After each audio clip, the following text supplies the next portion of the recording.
నీల్ రాజు గారు క్వశ్చన్ చేస్తున్నట్టుగా విగ్లో నుంచి ఆ బ్లడ్ ఇలా వచ్చే రకరకాల అనుమానాలు వస్తూ ఉన్నాయి. బట్ ఫైనలీ పోలీసులు దీనిపై క్లారిటీ ఇవ్వాల్సి ఉంది. సో నీల్ రాజు గారు ఫైనల్గా కంక్లూడ్ చేయండి. సో ఈ యాక్ట్ మొత్తం కూడా ఎందుకోసం చేసి ఉండొచ్చు? మీరు అంటున్నట్టుగా అది నిజంగా డ్రామానే అయితే ఎందుకోసం చేసి ఉండొచ్చు? ఎవరి లాభం కోసం చేసి ఉండొచ్చు? దీని ద్వారా ఆయనకు ఒరిగేటువంటి లాభం ఏంటి?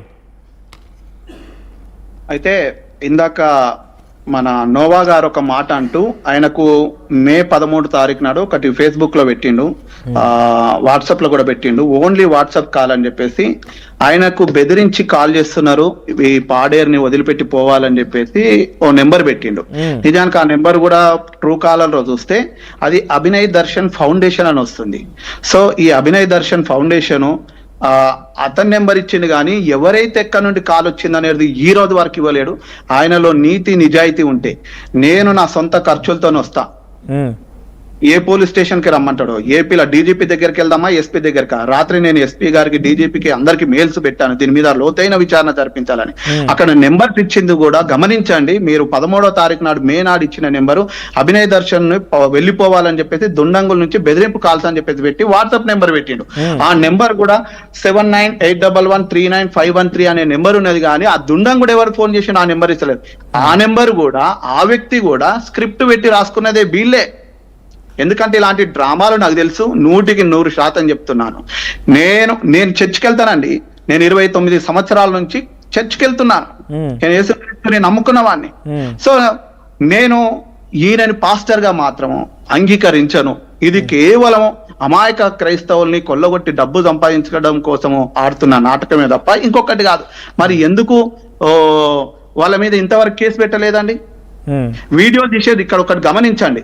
వీడియోలు తీసేవాడు ఎవరైనా కూడా దుండంకులు వచ్చిరండి, వాళ్ళు మాస్కులు పెట్టుకునే, ఎందుకు మాస్కులు పెట్టుకుంటారండి? వాళ్ళు ఎవరికి కూడా వాళ్ళ గుర్తింపులు కానీ ఎవరు కూడా గుర్తుపట్టద్దని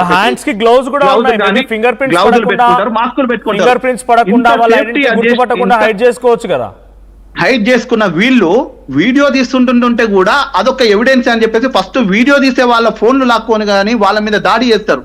వీళ్ళు ఏ పక్క వీడియోలు తీయడం అయినా మంచి, ఇందాక చెప్తున్నట్టు ఆ జాషువా గారు చెప్పినట్లు సినిమా హీరో అని చెప్పేసి, మరి ఏ హీరోనో తెలియదు కానీ కెమెరామ్యాన్ గా పనిచేసిండు ఆయన, ఇవన్నీ చేసిండు కాబట్టి దీంట్లో అనుభవం ఉన్నది కాబట్టి అది ఈ రోజు ప్రయత్నం చేసిన అన్నట్టు క్రైస్తవ్యంలో కూడా ఆ సినిమాలు అయిపోయినాయి కాబట్టి ఈ సినిమా నడుస్తుంది కాబట్టి నడిపిద్దాం అనుకున్నాడు.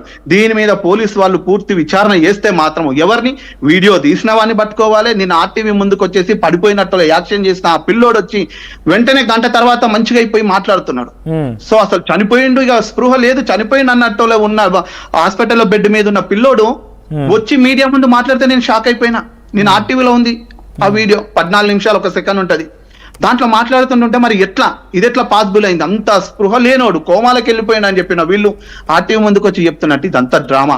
ఆ డ్రామా ఆడిన రెండో మెంబర్ని పట్టుకొని పోలీసు వాళ్ళు వాళ్ళ స్టైల్లో గనక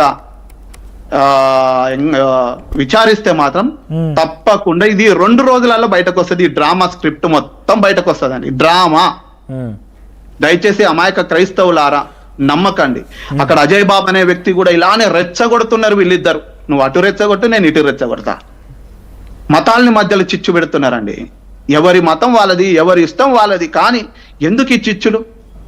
వీళ్ళ ఫోన్ పేలు, వీళ్ళ గూగుల్ పేలు, వీళ్ళ అకౌంట్ నెంబర్లు తీయాలి. ఈ సంవత్సరం జరిగిన అజయ్ బాబు కానీ ఈ అభినయ్ దర్శన్ వీళ్ళ అకౌంట్లు తీయాలి, కానీ కోట్ల రూపాయల ట్రాన్సాక్షన్స్ అండి. వీళ్ళ విచారించాలి, వీళ్ళ అకౌంట్ల పైన బ్యాన్ చేయాలి. ఎవరిస్తున్నారు కోట్ల రూపాయల ట్రాన్సాక్షన్స్ అంటే? ఎవరిస్తున్నారు కోట్ల రూపాయలు? వాళ్ళు ఏడుస్తారండి. ఇగో మన పాస్టర్ మీద దాడి జరిగింది, వాళ్ళ మీద దాడి జరిగింది, ఇక్కడ దాడి జరిగింది, వాళ్ళకి ఇదో మేము ఇస్తున్నామని 10,000 ఇచ్చేసి వీళ్ళ ఫోన్ పే నెంబర్లు పెడతారు, వీళ్ళ గూగుల్ పే నెంబర్లు పెడతారు, వీళ్ళ అకౌంట్ నెంబర్లు పెట్టేసుకుంటారు. చూడండి, తీయించండి ఒకసారి. ఇదే అండి అమాయక క్రైస్తవుల్ని బలి చేయాలని చూస్తున్నారు, మతాల మధ్యలో చిచ్చులు పెడుతున్నారు వీళ్ళు. జర్నలిస్ట్ గారు ఫైనల్ కంక్లూడ్ చేయండి మీరు కూడా. సో ఈ యాక్ట్ మొత్తానికి ఇప్పుడు బయటికి ఏం పడుతుందో చూడాలి. చాలా మందికి అనుమానం కలుగుతుంది కాబట్టి పోలీస్ ఇన్వెస్టిగేషన్ చూడాలి.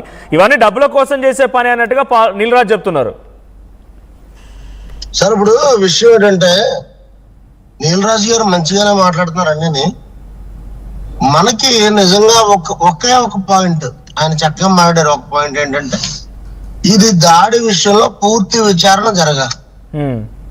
ఆ పూర్తి విచారణ ఎవరు చేయగలుగుతారు? ప్రభుత్వం చేయగలుగుతుంది.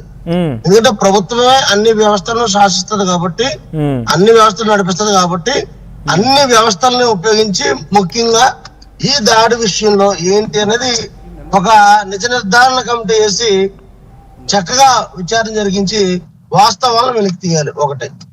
రెండవది, నేను నీలరాజు గారితో చెప్తుంది ఏంటంటే, ఒకవేళ ఎలాంటి విషయాల పరిస్థితులు ఏం జరిగినా ఆయన క్రైస్తవ సమాజాన్ని ఒకవేళ చక్కదిద్దాలనుకుంటే 4 గోడల మధ్యన 4 గోడల మీద క్రైస్తవుడు అందరినీ ఎవరితో అయితే పెద్దలతో మాడాలనుకున్నాడో ఆయన పిలిచి మాడుకోలు తప్ప క్రైస్తవ సమాజాన్ని కించపరుస్తున్నట్టు ఎవరు కూడా మరి పబ్లిక్ గా ఎలాంటి మాటలు మాడకుంటే బాగుంటదని మరి నీలరాజు గారికి ఈ సందర్భంగా విజ్ఞప్తి చేస్తూ ఉన్నాం. దయచేసి ఆయన కూడా చాలా యూట్యూబ్ ఛానల్ వీడియోస్ చేస్తూ ఉంటారు. ఎందుకంటే ఇలాంటి పరిస్థితులు చాలా సున్నితమైన విషయాలు ఇవి. ఈ సున్నితమైన విషయాల్ని చాలా మనం జాగ్రత్తగా హ్యాండిల్ చేయాలి. మరి వ్యక్తిగత విషయాలు చాలా మంది ఉంటాయి, అన్ని కాదు. కానీ ప్రస్తుతం ఈ యొక్క వాతావరణంలో ఒకవేళ నిజంగా అభినయ దర్శన్ అనేటువంటి వ్యక్తి కావాలని ఎలాంటి దాడి గట్ట చేయించుకుని ఉంటే అది ఖచ్చితంగా పోలీసు వారి విచారణలో బయటపడితే అప్పుడు వారిని శిక్షిస్తారు. ఒకసారి అభినయ దర్శన్ కూడా ఆర్టీవీతో మాట్లాడుకొచ్చినప్పుడు ఆయన మాట కూడా వినిపిస్తాను మీకు. నేను పీసీఆర్ ఒకసారి ప్లే చేయండి. అభినయ దర్శన్ ఆర్టీవీతో మాట్లాడినప్పుడు ఆయన ఏం మాట్లాడుకొచ్చారు ప్లే చేయండి. ప్రీ ప్లాన్ అనిపిస్తుంది ఖచ్చితంగా. ఎందుకంటే నాకు లాస్ట్ 1 వీక్ క్రితం కూడా కంటిన్యూస్ గా థ్రెటనింగ్ కాల్స్ వస్తున్నాయి. అది కూడా 1 నంబర్ నుంచి. అది మా పాడేరు వదిలిపెట్టి వెళ్ళిపోమని చెప్పి, నీరు తోట పొలం విడిచి వెళ్ళిపోమని, సమస్యలు మాట్లాడడానికి నువ్వు కడపవాడివి నీకేం పని అని చెప్పి వస్తున్నాయి. సో ఆ రిలేటెడే ఈ దాడి అనుకుంటున్నానండి నేనైతే. పక్కాగా ప్రీ ప్లాన్ అనిపిస్తుంది ఖచ్చితంగా. ఎందుకంటే నాకు లాస్ట్ 1 వీక్ క్రితం కూడా కంటిన్యూస్ గా థ్రెటనింగ్ కాల్స్ వస్తున్నాయి. అది కూడా 1 నంబర్ నుంచి. అది మా పాడేరు వదిలిపెట్టి వెళ్ళిపోమని చెప్పి, నీరు తోట పొలం విడిచి వెళ్ళిపోమని, సమస్యలు మాట్లాడడానికి నువ్వు కడపవాడివి నీకేం పని అని చెప్పి వస్తున్నాయి. సో ఆ రిలేటెడే ఈ దాడి అనుకుంటున్నానండి నేనైతే. పక్కాగా ప్రీ ప్లాన్ అనిపిస్తుంది ఖచ్చితంగా. ఎందుకంటే నాకు లాస్ట్ 1 వీక్ క్రితం కూడా కంటిన్యూస్ గా థ్రెటనింగ్ కాల్స్ వస్తున్నాయి. అది కూడా 1 నంబర్ నుంచి. నాకు కంటిన్యూస్ గా థ్రెటనింగ్ కాల్స్ వస్తూ ఉన్నాయి. ఈ థ్రెటనింగ్ కాల్స్ విషయంలో కూడా నేను చెప్పుకొచ్చాను. సో నాకు ఈ అటాక్ పైన కొంత రాజకీయ కోణం ఉంది అనే రకంగా ఆయన చెప్తూ ఉన్నారు. సో డైరెక్ట్గా ఆ విజువల్స్ మనం చూడవచ్చు. ఇక్కడ కనబడుతున్న విజువల్ గమనించండి. సో పీసీఆర్ ఫుల్గా ప్లే చేయండి దాన్ని. సో ఇక్కడ ఎవరైతే అనుమానాలు వ్యక్తం చేస్తున్నారో అనుమానాలకు సంబంధించి కొన్ని వీడియోస్ని, కొన్ని ఫొటోస్ కూడా చూపిస్తున్నాను. సో అక్కడ మనకు కనబడుతున్నటువంటి ఆ సర్కిల్ చూడండి.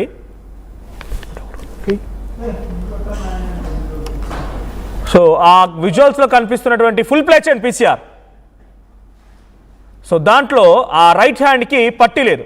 ఇంకో విజువల్ ప్లే చేయండి. ఆర్టీవీతో మాట్లాడుతున్న టైంలో ఆ విజువల్లో పట్టీ వచ్చింది.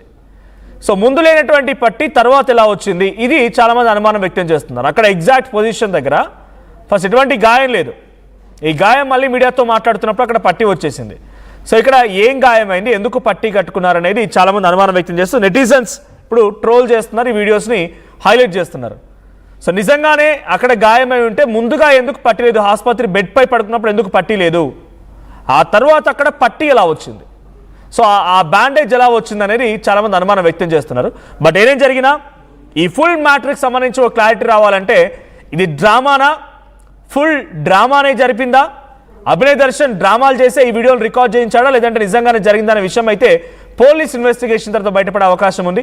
బట్ ఈ వీడియోలు చూసిన తర్వాత మీకేమనిపిస్తుంది కామెంట్ చేయండి. And thank you Neelaraj garu, and thank you John Wesley garu. ఫైనల్గా ఈ డ్రామా, యాక్షన్ లేదా నిజంగానే జరిగిన ఇన్సిడెంట్ ఇవన్నీ తేలేది పోలీస్ ఇన్వెస్టిగేషన్లోనే. సో ఈ ఫోటోలు, ఈ వీడియో చూసిన తర్వాత మీకేమనిపిస్తుంది కామెంట్ చేయండి. ఒకసారి మళ్ళీ అభినయ్ దర్శన్